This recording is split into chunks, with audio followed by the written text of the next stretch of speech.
அனைவருக்கும் நமஸ்காரம். இன்னைக்கு நம்ம தசகம் 4ல நம்ம இன்னைக்கு 4வது ஸ்லோகம் பார்த்துட்டு இருக்கோம். இதுல முதல் ஸ்லோகத்துல என்ன சொன்னார் அப்படி, 3வது ஸ்லோகத்துல என்ன சொன்னார், மூச்சை அடக்குதல் பிராணாயாமம், அப்புறமா வெளி புலன்களை அடக்கிறது பிரத்யாகாரம். இது ரெண்டுத்தையும் நம்ம போன ஸ்லோகத்துல 3வது ஸ்லோகத்துல பார்த்தோம். இதுல தாரணை, பக்தி யோகத்துக்கு அடுத்த அங்கமான தாரணை, அதை பத்தி சொல்றார். இதுல தாரணை அப்படின்னா என்னன்னாக்கா நம்மளோட மனசை அடக்கிறது. இதுதான் ரொம்ப முக்கியமான ஒண்ணு. ஆனா அதை கண்ட்ரோல் பண்ண தெரியாம, கண்ட்ரோல் பண்ண முடியாம தான் நம்மள பாதி பேர் கஷ்டப்பட்டு இருக்கோம் இல்லையா? என்ன ஆகிறது, நம்ம தியானம் பண்ணணும்னு உட்காரும் போது நம்மளுக்கு அந்த மனசானது எப்படி அலப்பாயிருது இல்லையா? ஐயோ, நம்ம குக்கர்ல சாதம் வச்சோமே, அணைச்சோமா, குழந்தை இப்ப வருவாளே, என்ன பண்ணணும், இதே போல விஷயங்கள்ல எல்லாம் நம்மளோட மனசானது சுத்தின்றே இருக்கு. மனசுக்கு வேகம் ஜாஸ்தி, ஒரு செகண்ட்ல எங்க வேணாலும் போயிடும் சொல்றோம்ல, அந்த மாதிரி. அப்போ என்ன ஆகுறது, பெருமாளோட திருமேனிய இனிஷியலா அந்த தியானத்துக்கு உட்காரும் போது கண்ணில் சரியா தெரிய மாட்டேங்கிறதாம் அந்த இனிஷியல் ஸ்டேஜ்ல உட்காரும் போது. ஆனா பிரயத்தனம் செய்து எங்களோட மனசை உன்னோட திருமேனி தெரியறபடிக்கு நிலை நிறுத்துவோம் அப்படின்னு பட்டத்ரி சொல்றார். அதாவது எதனால தெரியல நம்மளுக்குன்னா, மனசுல நம்மளுக்கு அவ்வளோ அழுக்கு இருக்கு. அவ்வளோ சீக்கிரமாலாம் நம்மளோட பக்கத்துல பெருமாள் வந்துருவாரா? அவர் எவ்வளோ பெரியவர் இல்லையா? நம்ம மனசுல இவ்வளோ அழுக்க வச்சுன்னு நம்ம தியானம் பண்றோம், நீ எனக்கு முன்னாடி வரணும்னா அதெல்லாம் நடக்கிற கதையே கிடையாது. பிளஸ் நம்மளோட மனசு வேற அலப்பாஞ்சுட்டே இருக்கும். அதனால அந்த மனசுல இருக்கக்கூடிய அழுக்குனால பெருமாளோட திருமேனியானது நம்மளுக்கு சரியா தெரிய மாட்டேங்கிறதாம்.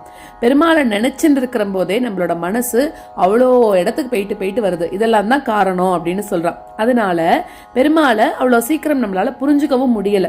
ஆனா ஒன்ன நாங்க ஒரு தடவை புரிஞ்சுப்போம் அப்படின்றார். உன்னோட திருமேனி எங்க கண்ணுக்கு தெரியற வரைக்கும் என்ன பண்ணுவோம், திரும்ப திரும்ப எங்களோட மனசை ஒரு நிலைப்படுத்துறதுக்கு முயற்சி செய்வோம், பிரயத்தனம் பண்ணுவோம் அப்படின்னு சொல்றார்.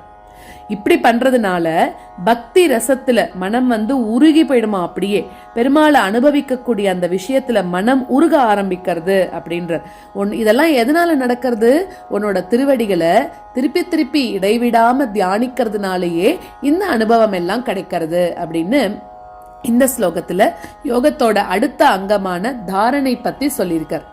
அஸ்புடே வபுஷிதே பிரயத்னதோ தாரயேம திஷணாம் முஹுர் முஹுஹு தேன பக்தி ரசம் அந்தரார்த்ரதாம் உத்வஹேம பவதங்கிரி சிந்தகாஹ.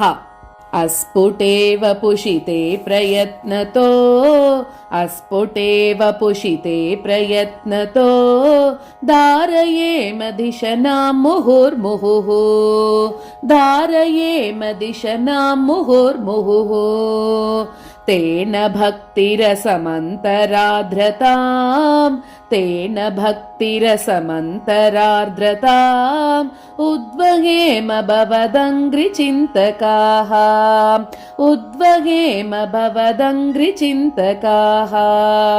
अस्फुटेव पुषिते प्रयत्नतो धारयेम दिशनां मुहुर्मुहुः तेन भक्तिरसमन्तरार्द्रताम् उद्वहेम भवदङ्घ्रिचिन्तकाः.